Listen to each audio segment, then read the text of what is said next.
ang illustration ginamit tungkol sa king?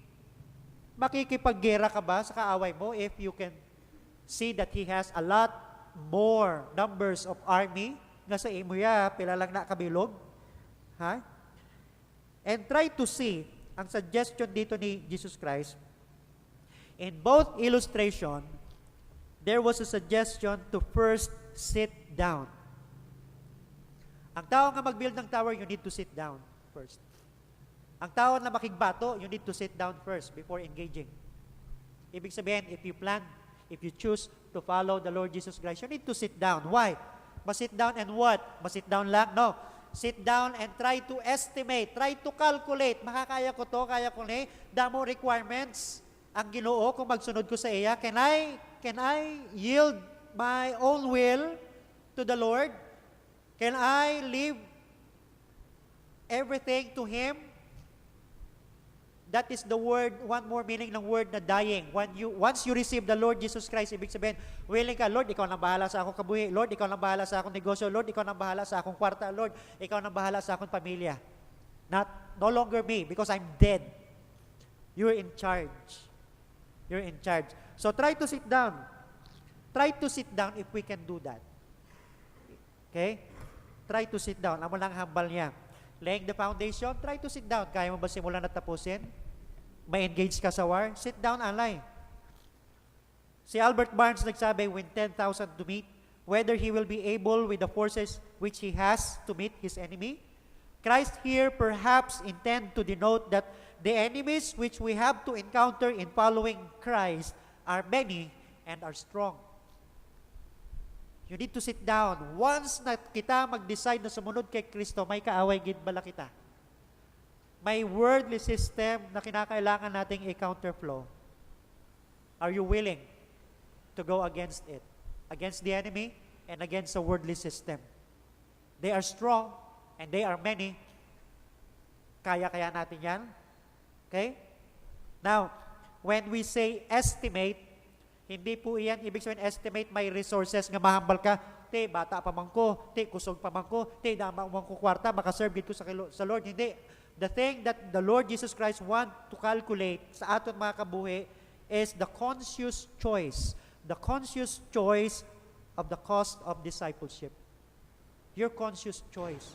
Gila pa makot niya ang imo nga choice, maglahutay na. Ang imo nga choice to follow the Lord Jesus Christ hasta 2012 o hasta 2013 and in the coming years pa. Counting the cost. Your conscious choice of being here.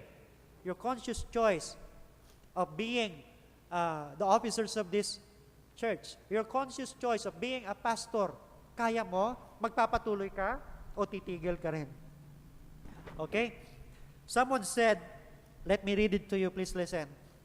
Ang iyang observation, I didn't get his name, no? Pero ang maning iyang ambal, in our present culture, it is not easy to remain a committed follower of Christ. Life is very much like going against the tide.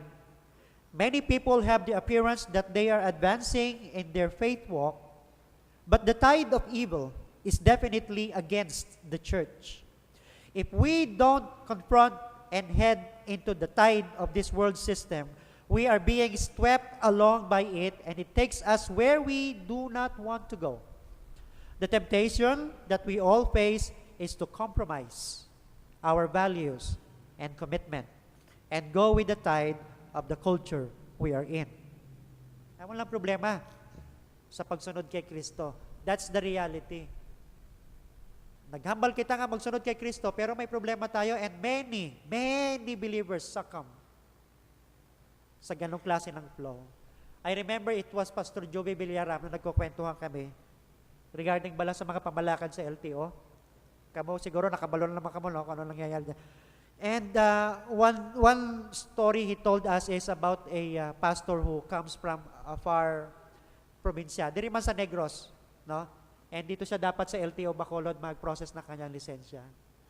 And because he wants to go home early, ayaw niya lang mag-antay, what he did, he gave 500 pesos to the clerk. And siyempre, 500 pesos, dali-dali kuha niya dahil yung lisensya niya. And the thing is, itong pastor na ito, nung nagkukwento ko no kay Pastor Joby Villaram, he was so proud to say it. Ha, te, kuha daw yun eh. Puli ko, temprano. Hatag lang ko 500, brad 500 Naming na-meet niya yung kanyang goal to go home early, but the means doesn't justify the ends. Ga-compromise kita. Iyon, pastor na yon, ha? And what I told Pastor Joby is, well, tani, hindi niya naginhimo kay dadating ang panahon, ang makakaalam, lalo na pastor siya, mahambal base ang member sa church na ito, pwede lang na, pastor gani, galagay. You see? Small things, kung titingnan mo, pero it's a big thing before the eyes of God. What is your priority? Are you ready? Are you willing to count the cost? Kung magsunod ka sa akon, dulaon mo na. You need to follow the law. Kung sabi nga nila, kung hindi mo masunod yung batas ng tao dito sa lupa, how much more masunod mo yung batas ng Diyos? Okay? So, Jesus did not mean that it is better not to begin the Christian life than to begin and fail. Ang sinasabi dito ni Jesus Christ, it is not wise even to begin. It is not wise even to begin unless one first realizes that it involves a readiness to renounce everything which the service of Christ may demand. Dahil nagsaserve ka kay Lord, you need to renounce all these things. That's the demand of it. Okay? Thirdly, dapat nating inventory, tapos na tayo sa priority, tapos na tayo sa readiness. The third is objective. Verse 33, in the same way, any of you who does not give up everything he has cannot be my disciple. 34, salt is good, but if it loses its saltiness, how can it be made salty again? It is fit neither for the soil nor for the manure pile. It is thrown out, and then last, praise, he who has ears to hear, let him hear. He talks about salt. Alam naman natin na ang salt very useful sa panahon nila. But when it loses its saltiness, why na pulos? Ihaboy na lang. Anong purpose natin? Anong objective natin why we follow the Lord Jesus Christ? Is it for us to be saved only? Is that what we think of following the Lord Jesus Christ? Is it for us na makasiguro tayo na hindi natasilutan? No. Dito ini-include ni Kristo na kung ikaw mag-follow sa Kanya, you should become as a salt to this world. Ang objective ng discipleship is for us to be used to influence the world.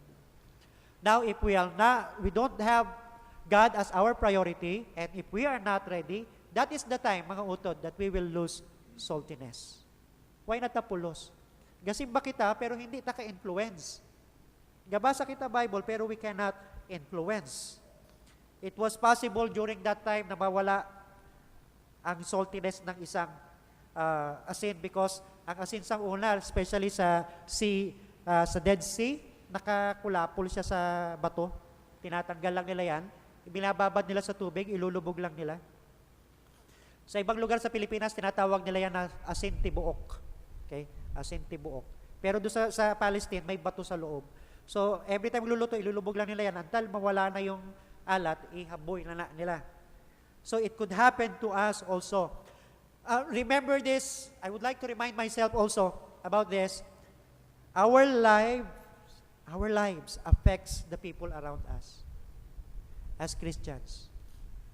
My life will affect you. Your lives will affect me. Kita tanan, gasunod kay Kristo. Kita tanan, ginahambal, disipulo ni Kristo. Pero kung hindi kita maghalong, ang atong life magiging dahilan para magkasala ang ating mga kapatid. So we need to be careful how we live because others see us.